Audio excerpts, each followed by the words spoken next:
আসসালামু আলাইকুম। বছরের শুরুর দিনে অনেক আনন্দের সাথে তোমাদের সামনে আমি চলে এসেছি ফিজিক্সের প্রথম অধ্যায়, এসএসসি ফিজিক্সের প্রথম অধ্যায় নিয়ে তোমাদের সামনে চলে এসেছি। প্রথম অধ্যায়টা হচ্ছে ভৌত রাশি এবং পরিমাপ। কি? ভৌত রাশি এবং পরিমাপ।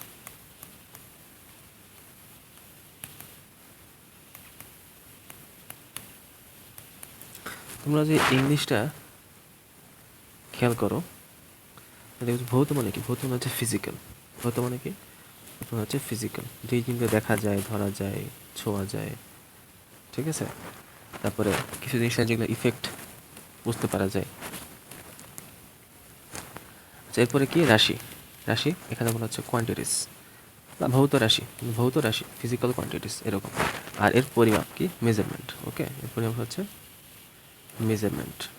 এখন মূলত আমরা এই অধ্যায়ে অনেক বেসিক, খুবই ভিত্তিমূলক, যেটার উপরে মোটামুটি পুরো পদার্থবিজ্ঞানের বিশাল একটা অংশ দাঁড়িয়ে আছে, সেটার একটা আমরা আলোচনা করব। এবং এই অধ্যায় শেষে আমরা অ্যাকচুয়ালি কী কী শিখবো সেটা আমরা কিছুক্ষণের মধ্যেই জানবো। তবে একটু বলে রাখা ভালো যে আমি আসলে কীভাবে আগাতে চাই বা কীভাবে আগাবো আমি ইনশাল্লাহ। সেটা হচ্ছে যে তোমরা বই পাশে খুলে রাখবে, তোমাদের যে টেক্সট বুক সেটা পাশে খুলে রাখবে। সেখান থেকে দেখার পাশাপাশি আমরা এই খাতা থেকে আমরা দেখবো ইনশাল্লাহ। ওকে, এখন এই অধ্যায় শেষে এটা কিন্তু তোমরা পাবা হচ্ছে পৃষ্ঠা নাম্বার 2। তোমরা দ্বিতীয় পৃষ্ঠায় গেলে এটা পাবা যে অধ্যায় শেষে আমরা কী কী দেখবো, যে পদার্থবিজ্ঞানের পরিসর, ক্রমবিকাশ, ঠিক আছে, এগুলো পাওয়া যাবে। পাঠের উদ্দেশ্য, এগুলো আশা করি তোমরা নিজেরাই একবার করে যে বই পড়ো তাহলে অবশ্যই পেরে যাবে ইনশাল্লাহ। এবং এই যে পদার্থবিজ্ঞানের পরিসর, ক্রমবিকাশ, এগুলো নিয়ে আমরা পরবর্তী আরেকটি এপিসোড হয়তো আনবো ইনশাল্লাহ। আচ্ছা, এরপরে আসলে কেউ যদি চিন্তা করে যে আমি না, এগুলো আমার পড়ার প্রয়োজন নেই, আসলে ব্যাপারটা কিন্তু এরকম না। এই বিষয়গুলো আসলে জানা দরকার। এই বিষয়গুলোর জানা কেন দরকার এটাও সেই এপিসোড আমরা ব্যাখ্যা করবো ইনশাআল্লাহ। আচ্ছা, আজকে মূলত আমরা খুবই ছোট্ট আকারে এই যে ভৌত রাশি, মান এবং একক সহ পদার্থবিজ্ঞানের মূল ভিত্তি, এই বিষয়গুলো নিয়ে আমরা আলোচনা করবো ইনশাআল্লাহ। ঠিক আছে, তারপর পরিমাপ এবং একক, এই বিষয়গুলো আলোচনা করব। আচ্ছা, এই যে আন্তর্জাতিক একক, তারপরে মৌলিক রাশি, লব্ধ রাশি, এই যে আউটকামগুলো আমরা পুরো অধ্যায় শেষ করে আবার ফিরে আসব, দেখবো যে আউটকামগুলো আসলে আমরা কতটুকু আমরা এই জায়গাতে কি বলবো, সফল হয়েছে। ঠিক আছে, আচ্ছা তাহলে আমরা শুরু করি। তোমরা পৃষ্ঠা 13-তে চলে যেতে পারো, সেখানে যে লেখা আছে 1.5, হ্যাঁ, সুন্দর করে আছে 1.5 ভৌত রাশি এবং তার পরিমাপ। ওকে, এই জিনিসটা আমি আবার একটু লিখি, এর কারণ আছে আমি কেন লিখছি। ভৌত রাশি এবং তার পরিমাপ।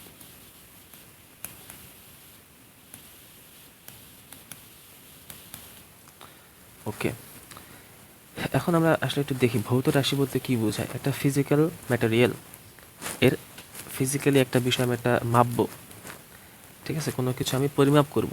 এই পরিমাপের জন্য যে রাশিটা দরকার সেটা হচ্ছে ভৌত রাশি। কথার কথা এখানে উদাহরণ দেওয়া আছে, এখানে পানির কথা এখানে বলা আছে যে পানি বরফ হয়, তার বরফ থেকে বাষ্প হয়, এটা কিন্তু সবাই দেখে আসছে, কিন্তু আসলে পুরোপুরি বিজ্ঞান না। এর কারণ হচ্ছে এখানে তার পরিমাপ ঠিক মতো নেই। দেখো, ওই প্যারা শেষের লাইনে একটা কথা বলা আছে যে প্রকৃত বিজ্ঞান হলে সব কিছুর পরিমাপ করতে হয়, তাই না? বিজ্ঞানের সবচেয়ে গুরুত্বপূর্ণ বিষয় হচ্ছে এই পরিমাপ করে সব কিছুকে নিখুঁতভাবে ব্যাখ্যা করা, এবং এটা সবচেয়ে গুরুত্বপূর্ণ বিষয়। এবং এটাই হচ্ছে বিজ্ঞানের মোটামুটি কি বলবো, এক ধরনের সীমাবদ্ধতা। ঠিক আছে, যে বিজ্ঞান দিয়ে আসলে সব কিছু ব্যাখ্যা করা সম্ভব নয়। ঠিক আছে, তো এখন আসি এখানে যে বিষয়টা, মনে করো পানির কথা বলছে, যে ওয়াটার, পানি। এখন এই পানির আমরা কি কি মাপ করি? দেখো, আয়তন, তারপর হচ্ছে ওজন, আয়তন, ওজন, এগুলো মাপতে পারি। এগুলো কি? এগুলো হচ্ছে এক একটা কি রাশি, এগুলো কি একটা হচ্ছে রাশি, যে এই রাশিগুলো মাপবো এবং এই যে পরিমাপ করব, এই পরিমাপের জন্য আমার একটা ইউনিট লাগবে, একটা একক লাগবে, যে আমি কিভাবে এই জিনিসটা পরিমাপ করব। ঠিক আছে, কথার কথা আমি যদি বলি যে আমার পানির ওজন কত, ওজন তো অ্যাকচুয়ালি না, এই বিষয়টা আমরা একটু পরে জানবো। ওজন আর ভর যে ব্যাপারটা আর কি, আমরা শুদ্ধভাবে ভরই বলি। ঠিক আছে, ভরই আমরা শিখি, ওজনের ব্যাপারটা একটু পরে আসবো। এখন পানির ভর আমি মনে করি মাপলাম যে 5 লিটার, তাহলে এটা কি, আমি কি মাপলাম, ভর মাপলাম, এবং 5 লিটার এটা একটা পরিমাপ। ঠিক আছে, এটা কি, এটা একটা পরিমাপ, এবং পরিমাপ এই যে লিটার যে জিনিসটা এটা কি, এটা হচ্ছে আমার একক। ঠিক আছে, এইরকম একটা ফিজিক্যাল বস্তু পরিমাপ করব, এটার জন্য যে রাশি আমার দরকার সেটাকে বিজ্ঞানীরা কী করে 7টি ভিন্ন ভিন্ন রাশিতে কনভার্ট করে। তোমরা লেখা দেখবে টেবিল 1.01, এই যে টেবিল, এই টেবিলে দেখো এখানে লেখা আছে যে এসআই ইউনিটে 7টি ভিন্ন ভিন্ন ভৌত রাশি। কি এসআই ইউনিট, তোমাদের হোমওয়ার্ক হচ্ছে এসআই ইউনিটের ফুল ফর্ম এবং এটা কবে থেকে চালু হয়েছে, ঠিক আছে, কেন চালু হয়েছে, এই কয়েকটা কথা তোমাদেরকে তোমাদের হোমওয়ার্ক তোমরা কমেন্টে জানাবে ইনশাল্লাহ। ঠিক আছে, কি কি বললাম, যে এর ফুল ফর্ম কি, এটা কেন চালু হলো, এবং এটা কবে থেকে চালু হলো। ঠিক আছে, ওকে। এখন এসআই ইউনিটের কি হয়েছে, আমরা কি করব, এই যে রাশি এবং ইউনিট জানবো। এখানে 7টা ভৌত রাশির কথা বলা হয়েছে। কি কি, দৈর্ঘ্য, এগুলো হচ্ছে মৌলিক রাশি, এটার একক কি, মিটার, এসআই ইউনিটে। ঠিক আছে, এটা কি, মিটার। এরপর হচ্ছে ভর, এটা সিম্বলগুলো পাশে লিখে রাখি, পরে এটা সুবিধা হবে। ভর কি, কিলোগ্রাম, এটার একক হচ্ছে কিলোগ্রাম, কিলোগ্রাম। কি, এবং এরপর হচ্ছে সময়, সময় একক কি, সেকেন্ড। ঠিক আছে, এস, এর প্রতীক হচ্ছে এস, তাহলে কি হলো, এমকেএস, কি হলো, এমকেএস। এর সাথে সাথে এটা তো আমরা মোটামুটি জানি যে দৈর্ঘ্যের একক মিটার, ভরের একক কিলোগ্রাম বা কেজি, সময়ের একক সেকেন্ড, এটা তো আমরা সবসময় জানি। আচ্ছা, এরপরে কিছু নতুন নতুন বিষয় এখানে আসবে, সেটা হচ্ছে বৈদ্যুতিক প্রবাহ।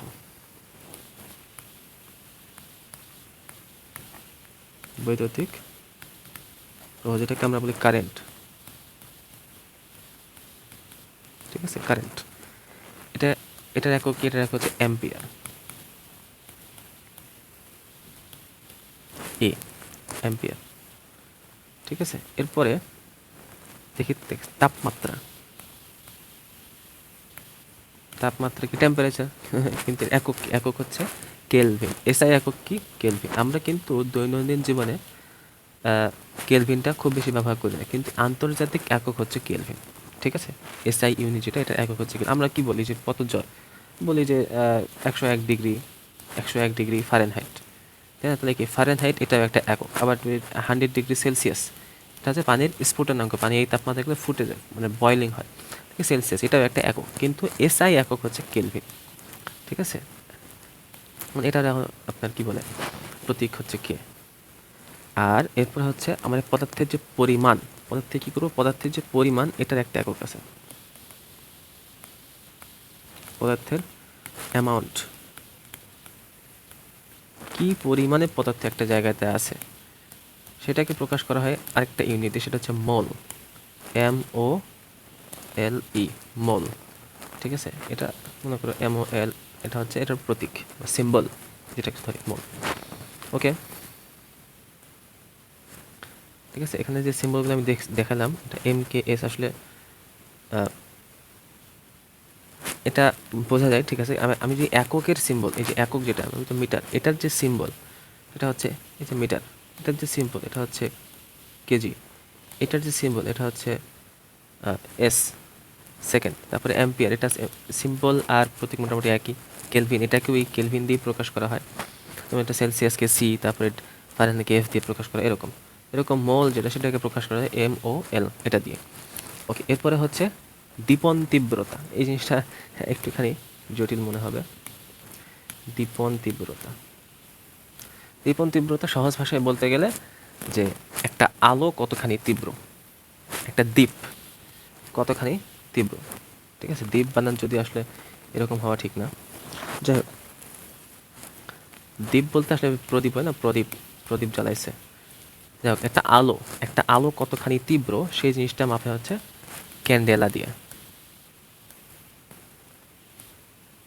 CB, এটা হয় তার প্রতীকের একক। ওকে, তাহলে এই জিনিসটা ক্যান্ডেলা দিয়ে, কি দিয়ে? ক্যান্ডেলা।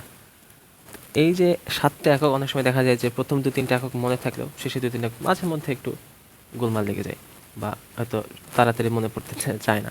এই যে আমি কী করছি, একটা কাজ করেছি, আমি লিখছি যে MKS আকমল ক্যান্ডি পছন্দ করে, Akmal candy, MKS Akmal candy, ঠিক আছে।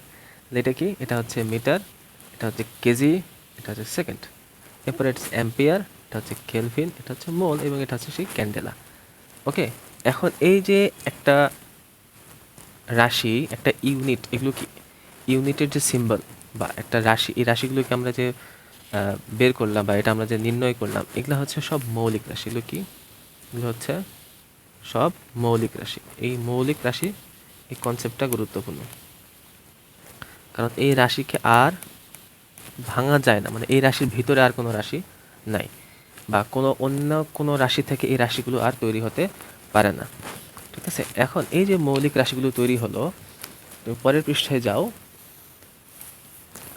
দেখবা যে এখানে লেখা আছে যে 14 নম্বর পৃষ্ঠার প্রথম লাইন, যে রাশি প্রকাশ করি সেটি হচ্ছে লব্ধ রাশি। এর আগের লাইনটা দেখো, এটার যে কন্টিনিউয়েশন দেখো, এই 7টি রাশি, আগের পৃষ্ঠায় যাও, এই 7টি রাশিকে বলে মৌলিক রাশি, একবারে শেষ লাইন, এই 7টি রাশিকে বলে একবারে মৌলিক রাশি, এবং এই মৌলিক রাশি ব্যবহার করে যখন অন্য কোনো রাশি প্রকাশ করি সেটি হচ্ছে লব্ধ রাশি। অর্থাৎ এই মৌলিক কয়েকটা রাশিকে আমি যখন অন্য কোনো রাশিতে ব্যবহার করে, মৌলিক রাশিগুলোকে ব্যবহার করে অন্য কোনো রাশি তৈরি করব, তখন সেটা হচ্ছে মৌলিক রাশি। মানে মৌলিক রাশি এর সাথে আরেকটা মৌলিক রাশি কি হবে? ব্যবহার হবে। যোগ মানে কিন্তু আবার যোগ করে না, ঠিক আছে, এটা কিন্তু যোগ করা যায় না। তুমি মিটারের সাথে সেকেন্ড যোগ করে পাবে, ওটা এরকম না, মিটার এবং সেকেন্ডকে ব্যবহার করবে। যেমন তোমাদের যে তোমরা হয়তো ক্লাস 8-এ বা তার আগে পড়ে থাকবা যে দ্রুতির একক, ঠিক আছে, তোমরা সেটা হয়তো পড়ে থাকবা যে মিটার পার সেকেন্ড, প্রতি সেকেন্ডে কত মিটার যাচ্ছে, মানে কি এটা হচ্ছে মিটার এবং সেকেন্ড, এই দুটো রাশি থেকে তৈরি হচ্ছে একটা এককে, তাহলে এটা হচ্ছে লব্ধ রাশি। তো যাই হোক, এরপরে আমরা দেখি তোমাদের বইয়ে দেখা যাচ্ছে টেবিল 1.2 এবং টেবিল 1.03। এখানে দেখো আসলে এগুলো দেওয়া হয়েছে ধারণার জন্য যে একটা মিটার বা একটা বিষয়, একটা দৈর্ঘ্য, ওজন আমরা কীভাবে বের করি বা কীভাবে বের কী ব্যাপারটা এরকম না, কীভাবে আমরা তুলনা করি। এরকম এখানে নিকটতম গ্যালাক্সি, নিকটতম নক্ষত্র, এগুলো দেখো মিটারে দেখো 6 × 10⁻19 19 মিনস 6-এর পরে আমি 19টা শূন্য বসাবো, ঠিক আছে, 6-এর পরে 19টা শূন্য বসাবো। তুমি চিন্তা করো, এটা 6, তারপরে 1 2 3 4 5 6 7 8 9 10 11 এরকম করে করে করে করে 19টা শূন্য ভর্তি। এই জিনিসটা কত বড় হচ্ছে, এই জিনিসটা এত বড় না লিখে আমরা কি করি, 6 × 10⁻19 এভাবে লিখে দিই। তাই জিনিসটা দেখতেও সুন্দর লাগলো, কিন্তু বুঝতেও আমাদের সুবিধা হলো। এখন যেহেতু তোমরা প্রথমেই চলে আসছো, এই সূচকের ব্যাপারটা তোমাদেরকে একটু মাঝে মধ্যে মাথায় রাখতে হবে যে আমরা পদার্থবিজ্ঞানে কিন্তু অনেক অনেক বেশি সূচকের ব্যবহার দেখে থাকি। আচ্ছা, এখন দেখো নিকটতম গ্যালাক্সি কত দূরে পৃথিবী থেকে, এটা হচ্ছে বলছে যে 6 × 10⁻19 মিটার দূরে, কত দূরে। এরপরে দেখো 4 × 10⁻16, মানে তার চেয়ে একটু কাছে, ঠিক আছে, তার চেয়ে সৌরজগতের ব্যাসার্ধ আর একটু কম, পৃথিবীর ব্যাসার্ধ 10⁻6, কোথায় 10⁻19 ছিল, কোথায় 10⁻6-এ নেমে এসছে, 6 × 10⁻6। এভারেস্ট উচ্চতা কি? এভারেস্ট উচ্চতা এখানে লেখা আছে 9 × 10⁻3। এই জিনিসটাকে কীভাবে লেখে, 9 1 2 3 3টা, মানে 9000 মিটার। ওকে, মানে হচ্ছে 9 কিলোমিটার। ওকে, তারপরে কি ভাইরাসের ভাইরাসের দৈর্ঘ্য 1 × 10⁻8, অর্থাৎ 10⁻⁻8। এই জিনিসটা এইভাবে বলে আর কি। তো ইনভার্স ব্যাপারটা তোমাদেরকে একটুখানি যদি টাচ দেই, জাস্ট ইনভার্স জিনিসটা কি, ইনভার্স হচ্ছে আমি যখন 10⁻1 লিখবো তখন ব্যাপারটা হয়ে যাবে, তুমি চিন্তা করো যে এই যে টান দিলাম, এই যে 10⁻1 লিখলাম, এটা হচ্ছে 10⁻1, এই যে এটা হচ্ছে 10⁻1। কেউ যদি লেখে 10⁻2 যদি লেখে, তাহলে এই জিনিসটা আসলে কি, এই জিনিসটা হচ্ছে 10⁻, মানে 10⁻2 এবং উপরে হচ্ছে 1, এই জিনিসটা বোঝায়। অর্থাৎ আমি যখন বলতেছি যে 10⁻⁻8, এর মানে হচ্ছে বা 10^8, এর মানে হচ্ছে উপরে 1 নিচে 10^8। মানে এটার আমি যদি বাংলা মানে বুঝাই, বাংলা মানে হচ্ছে এটা তো একটা ম্যাথমেটিক্যাল এক্সপ্রেশন। এটা যেটা কি বোঝায় সেটা হচ্ছে 1 ভাগ, কার 1 ভাগ? 10^8 এর 1 ভাগ। 10^8 কত? হ্যাঁ, তাই না? 10^8 কত? দেখো 1, এরপর 8টা শূন্য, 1 2 3 4 5 6 7 8টা শূন্য। এখন দেখো একক, দশক, শতক, হাজার, অযুত, লক্ষ, নিযুত, কোটি, একক, দশক, মানে কি 10 কোটি। 10 কোটি কি এটা? এটা হচ্ছে 10 কোটি। এই 10 কোটি ভাগের 1 ভাগ, চিন্তা করা যায় 10 কোটি ভাগের 1 ভাগ, তাও আবার মিটার, তাই না? মিটার। এই জিনিসটাকে কীভাবে বোঝাইছে? ব্যাপারটা হচ্ছে 1 মিটারকে তুমি কি করতেছো, এই যে প্রায় 10 কোটিতে ভাগ করতেছো, এবং সেই ভাগের একটা ছোট্ট অংশ এটা আসলে ফিল করে, সেটা হচ্ছে 1 যে মিটার, এটা হচ্ছে মনে করো 1 মিটার। এই 1 মিটারকে তুমি 10 কোটি ভাগ করবে, 1 2 3 4 5 6 7 8 9 10 11 12 13 14 15 16 17 18 19 20, মানে 10 কোটি ভাগ করবে। এই 10 কোটি ভাগের যে 1 ভাগ, এটাই হচ্ছে এই জিনিসটা বোঝায়। এখানে যে মিটারটা না থাকে, ঠিক আছে, এটাই হচ্ছে এটা বোঝায়। ঠিক আছে, এখানে কিলোমিটার যদি না থাকে তাহলেই এটা বোঝায় যে 1 মিটার এর, কারণ তুমি এখানে দেখো এখানে কিন্তু গুণ 1 আছে, গুণ 1, গুণ 1। 1 মিটারের 10 কোটি ভাগের 1 মিটারের 10 কোটি ভাগের 1 ভাগ। তাহলে চিন্তা করো কত ছোট এই জিনিসটা। তো এই বিষয়টা ফিল করার ব্যাপার, এটা অনুভব করার ব্যাপার যে কত ছোট, তাই না? কত ছোট। আমরা এই বিষয়গুলো আসলে ফিল করার জন্য আমরা দেখতে পারি। ভরের ক্ষেত্রে তোমরা এইভাবে একটু ভর কল্পনা করে দেখতে পারো, এটা আসলে অনেক মজা দেয়। আচ্ছা, যাই হোক, এখন দেখো 15.1-এ চলে আসো, 1.5.1। এখানে দেখো কি বলছে, পরিমাপের একক বলছে, ইউনিটস অফ মেজারমেন্ট। আচ্ছা, এই এককগুলো, এখানে যে এককগুলো দেওয়া আছে, এর পরিমাপ কত সেটি সুনির্দিষ্টভাবে বর্ণনা করা আছে। যেমন এখানে দেখো বর্ণনাগুলো তুমি যদি দেখো, এখানে কি বলছে, 1 মিটার বলতে কি বুঝাইছে? তোমাদের যে বই, সেই বই কি বলেছে 1 মিটার বলতে? 1 মিটার বলতে বুঝাইছে যে শূন্য মাধ্যমে, বইয়ের দিকে তাকাও, লেখা আছে শূন্য মাধ্যমে 1 সেকেন্ডের কত? 299 বিলিয়ন, 299 মিলিয়ন, 299 মিলিয়ন 792,458 ভাগের 1 ভাগ সময় আলো যে দূরত্ব অতিক্রম করে সেটি হচ্ছে 1 মিটার। ব্যাপারটা অনেক কঠিন হয়ে গেল না? এখন এই যে কঠিন যে অঙ্কটা আছে, সংখ্যাটা আছে 2997, এটাকে আমরা এক কথায় ধরে নিলাম যে এটা হচ্ছে 3 কোটি কিলোমিটার।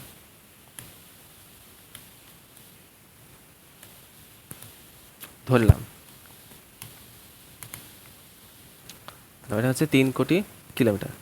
এখন তোমাদের সংজ্ঞা অনুসারে দেখো কি বলছে, যে এটা আবার মনে করো না যে 1 মিটার মানে 3 কোটি কিলোমিটার, এটা আবার মনে করো না, ঠিক আছে?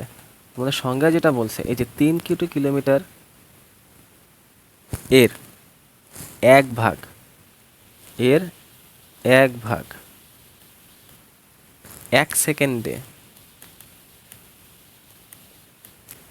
যেতে আলোর যে সময় লাগে, মানে আলোর যত দূর যায় একসঙ্গে যেতে, 1 সেকেন্ডে আলো যত দূর যায় সেটাই হচ্ছে 1 মিটার। ঠিক আছে, মানে মনে করো এখান থেকে এই পর্যন্ত, এটা হচ্ছে আমার 3 কোটি কিলোমিটার, মনে করো আর কি 3 কোটি কিলোমিটার। বা তোমার ওখানে যে সংখ্যাটা দেওয়া আছে 299, তারপরে 792,458, এত, দেখ যেটা বলা আছে এত মিটার, ধরে নিলাম আর কি যে এত কোটি, 3 কোটি কিলোমিটার। এখন 1 সেকেন্ডে এই 3 কোটি কিলোমিটারের মধ্যে মনে করো আলো এই পর্যন্ত গেল, এইটুকু হচ্ছে 1 মিটার। বুঝা গেছে? এই জিনিসটা এইভাবে হিসাব করা হয়েছে। এখন তুমি একটু ইউটিউবে সার্চ দিয়ে দেখতে পারো যে আসলে এটা কিভাবে মেজার করা হয়েছে, এত নিখুঁতভাবে তারা কিভাবে এই জিনিসটা বের করলো। ঠিক আছে, তো এরকম আরেকটা এখানে ভাগ দেওয়া আছে, দেখো যে 1 কিলোগ্রামের এক কিলোগ্রামের যে একক, যে 1 কিলোগ্রাম আসলে কি, 1 কিলোগ্রাম এটা আসলে কি, এটা আসলে কীভাবে অনুভব করব, কীভাবে ফিল করব, তাই না? এখন তুমি দেখো এই যে ফিলিংয়ের ব্যাপারটা, তোমাদের বইয়ে একটা কথা লেখা আছে যে 1 কিলোগ্রামের এককটি এখনও ধরা হয় যে ফ্রান্সের একটা নির্দিষ্ট ভবনে একটা প্লাটিনাম ইরিডিয়াম দিয়ে তৈরি একটা ভর রাখা আছে, সেটা হচ্ছে 1 কেজি, এটা ধরে নিয়েছে, এটা স্ট্যান্ডার্ড ধরে নিয়েছে, এর উপর ভিত্তি করে এখন অন্যান্য মাপা হয়। তো এরকম কিছু কিছু ব্যাখ্যা এই ভিতরে আছে যে আসলে 1 সেকেন্ড কত সময়, ঠিক আছে, কেলভিন এটা কিভাবে। তো এগুলো খুবই মানে তাত্ত্বিকভাবে অনেকটা জটিল বিষয়। ঠিক আছে, তাত্ত্বিকভাবে একটা জটিল বিষয়। তো এই জন্য পরে দেখবা তোমাদের পরবর্তী যে পৃষ্ঠা নম্বর 16, সেখানে দেখো একটা বাস্তবিক ধারণার ব্যাপারটা দেওয়া আছে। তো বাস্তবিক ধারণা এখানে দেখো কি বলছে, যে স্বাভাবিক উচ্চতার মানুষের মাটি থেকে পেট পর্যন্ত দূরত্ব মোটামুটি 1 মিটার। 1 মিটার এটা তো আর আসলে অনুভব যে করা যায় না, এটা আসলে ঠিক না, তাই না? তুমি তোমার স্কেল দিয়ে চিন্তা করতে পারো যে 1 মিটার মানে কতটুকু।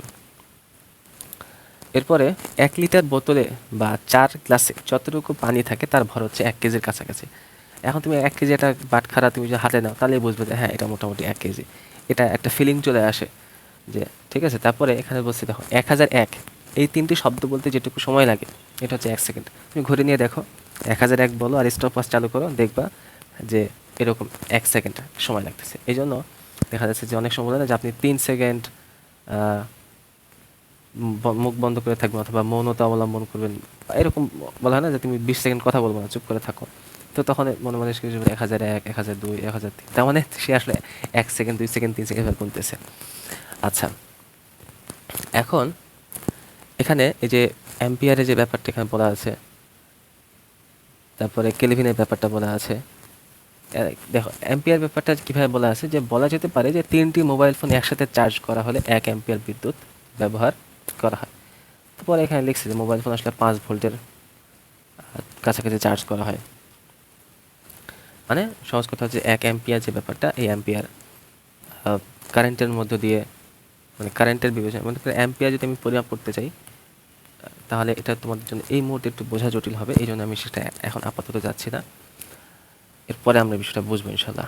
আচ্ছা, এরপরে হাত দিয়ে ওই যে কেলভিন, কারো জ্বর অনুভব করতে পারছি কিনা, 1 কেলভিন বেড়েছে, তাপমাত্রা একটা ব্যাপার আর কি। তো এই হচ্ছে বিষয়, যে পরেগুলো এরকম যে 1 চামচ, বড় একটা চামচের পানিতে মোটামুটি 1 মল পানির অণু থাকে, এটা জাস্ট একটা ধারণা। এরপরে পরের লাইনে দেখো মোমবাতির আলোতে মোটামুটি 1 ক্যান্ডেলা বলা যায়। এটা এক একটা ধারণা, অনুভব করার জন্য সহজ। ওকে, একটা মাত্রা জ্ঞান যেন থাকে। ওকে, এরপরে হচ্ছে খুবই ইম্পর্ট্যান্ট আলোচনা, সেটা হচ্ছে উপসর্গ বা গুণিতক। আমরা এটাই মোটামুটি শেষ করে দেবো। এর পরের ক্লাসে বা পরের এপিসোডে আমরা জানবো হচ্ছে মাত্রা বা এই বিষয়গুলো আসলে কি। ঠিক আছে, উপসর্গ বা গুণিতকের যে ব্যাপারটা, এটা 1.5.2 1.5.2 প্রিফিক্স। আচ্ছা, দেখো এখানে যে বেশটা বলা হয়েছে, দেখো তোমাদের টেবিল 1.05, টেবিল 1.05, এখানে দেখো কি বলা আছে, ইউনিট, এসআই ইউনিটে কিছু কিছু একক ইউজ করা হয়, ব্যবহার করা হয় গুণিতক উপসর্গ, যেমন ডেকা, ডিএ, যে কি 10⁻1, মানে হচ্ছে 10। ঠিক আছে, তারপরে হচ্ছে হেক্টো, হেক্টো মানে কি 8, এটা হচ্ছে 10⁻2, 100। তারপরে হচ্ছে কিলো, কিলো হচ্ছে ছোট হাতের কে। ঠিক আছে, এটা কি 10⁻3, 1000। এটা অ্যাকচুয়ালি কী বোঝায়, এগুলো হচ্ছে এক একটা আমি এককে সহযোগিতা করে, যদি আমি বলি 1 ডেকা, তখন আসলে বোঝাবে হচ্ছে 10 এত মিটার, 1 ডেকা মিটার মানে হচ্ছে 10 মিটার। তারপরে আমি যদি বলি 1 হেক্টোমিটার, এটা আসলে কি বোঝাবে? 100 মিটার বোঝাবে। এরকম যদি 1 কিলোমিটার, এটা তো আর আশা করি বোঝানো লাগবে না যে 1 কিলোমিটার মানে 1000 মিটার। তো এই ব্যাপারটা এরকম। তোমাদের নতুন যে বিষয়গুলো আসবে সামনে সেটা হচ্ছে এরপর থেকে মেগা। মেগা মানে কি? মেগা, মেগা মানে কি? মেগাকে প্রকাশ করা হয় এম দিয়ে। তোমাদের ক্যালকুলেটরে দেখবা শিফট চেপে এম এর একটা ব্যবস্থা আছে, অথবা আলফা চেপে এম এর একটা অপশন তোমাদের ক্যালকুলেটরে আছে। সেটা আসলে কি বোঝায়? এটা এই জিনিসটা আসলে বোঝা হচ্ছে 10⁶। ওকে, মানে কি 10⁶ মানে হচ্ছে 1-এর পরে 6টা শূন্য, 1 2 3 4 5 6। তুমি যদি ব্রিটিশ বা ইন্টারন্যাশনাল নিয়মে হিসাব করো তাহলে দেখবা যে এটা হচ্ছে, এইগুলোকে বলা হচ্ছে থাউজেন্ড, এবং এখান থেকে মিলিয়ন শুরু হয়। কি শুরু হয়? মিলিয়ন শুরু হয়। মানে এটাকে আসলে 1 মিলিয়ন, এই যে মিলিয়নের যে এম, এটা হচ্ছে সেই এম। ওকে, তাহলে এটা হচ্ছে মিলিয়ন। তাহলে এখন আমি যদি বলি যে 1 মিলিয়ন, 1 মিলিয়ন তো বলি না, 1 মেগা বলি। 1 মেগা কি বলি? মেগা। 1 মেগাবাইট যদি বলি, 1 মেগাবাইট, 1 মেগাবাইট। এখানে আবার বাইটের একটু হিসাবটা আলাদা, এই জন্য সেখানে না যায়। মনে করো বলি যে 1 মেগা, ধরলাম যে মিটার, একটা একক ধরে নাও। তাহলে কি হবে? আসলে এটা বোঝা যাচ্ছে যে 10⁶ মিটার। ওকে, তো এরকম। তারপরে মেগার পরে কি? গিগা। মেগার পরে কি? গিগা। গিগা কি? জি দিয়ে প্রকাশ করা হয়। ওকে, কি দিয়ে প্রকাশ করে? জি দিয়ে। এটা হচ্ছে 10⁹ 10⁹ এরপরে কি? টেরা, পেটা, এক্সা, এগুলো আছে। তো তোমাদের কাজ হচ্ছে এগুলো আসলে প্র্যাকটিস করতে হবে, এগুলো আসলে বুঝতে হবে, চিন্তা করতে হবে, জিনিসগুলো চিন্তার মাধ্যমে আয়ত্ত করতে হবে এবং প্র্যাকটিস করতে হবে। খালি মুখস্থ করলে হবে না বা পড়লে হবে না, প্র্যাকটিস করতে হবে। তো এগুলো হচ্ছে বড় কি। আমি যখন 10⁻1 2 3 দেখো, তুমি খেয়াল করে দেখো, বইয়ে এসে বক্সে খেয়াল করে দেখো যে কিলো যেটা, এই কিলো থেকে মেগাতে কিন্তু 3 গুণ বেড়ে গেছে। 3 গুণ না, আসলে 10⁻³ বেড়ে গেছে, 1000 গুণ বেড়ে গেছে। 3 গুণ না, 1000 গুণ বেড়ে গেছে। এরপরে মেগা থেকে গিগাতে যখন গেছে তখন কিন্তু আবার 1000 গুণ বেড়ে গেছে। এভাবে তুমি দেখো প্রত্যেকটা পরে কিন্তু 1000 গুণ করে বাড়তেছে উপরের দিকে। এরপরে তুমি যখন ডান দিকে আসো, ডেসি। ডেসি মানে কি? এগুলো কিন্তু কমবে এবার। ডেসি, ডেসি হচ্ছে ডি, 10⁻1। এরপরে ডেসি নিচে আছে সেন্টি। সেন্টি কি? সি। এটা হচ্ছে 10⁻²। এখন মনে করো এই যে সেন্টিমিটার বলি না, 1 সেন্টিমিটার, এটা কিন্তু খুবই সহজ। কিন্তু আসলে এই জিনিসটা কি বোঝায় সেটা হচ্ছে 1⁻² মিটার, মানে হচ্ছে 0.01 মিটার। মানে এটা আসলে যে বললাম না, এটা মানে কি 1/, এই যে, তো এটা মানে কি? এটা মানে এটা আমরা কিন্তু এটা ব্যবহার করে আসছি, কিন্তু ব্যবহারের ভিতরে যে এটা আছে এটা হয়তো আমরা তখন বুঝতাম না, এখন আমরা বুঝতে পেরেছি। এরপরে কি? ঠিক সেমভাবে মিলি, তাই না? মিলি, এটা কিন্তু ছোটো হাতের M। এটা কি? এটা হচ্ছে 10⁻³ এরপরে হচ্ছে মাইক্রো। এটা হচ্ছে তোমাদের কাছে হয়তো নতুন, মাইক্রো। এটা কিন্তু আবার ওই ভোম ভোম মাইক্রো না, ঠিক আছে? এটা হচ্ছে মাইক্রো। মাইক্রো কি? 10⁻⁶। এরপরে হচ্ছে ন্যানো। ন্যানো অনেক ছোট। এরপরে কি? ন্যানো। আমরা মানুষের চাই না যে এত ন্যানোগ্রাম তার ওজন।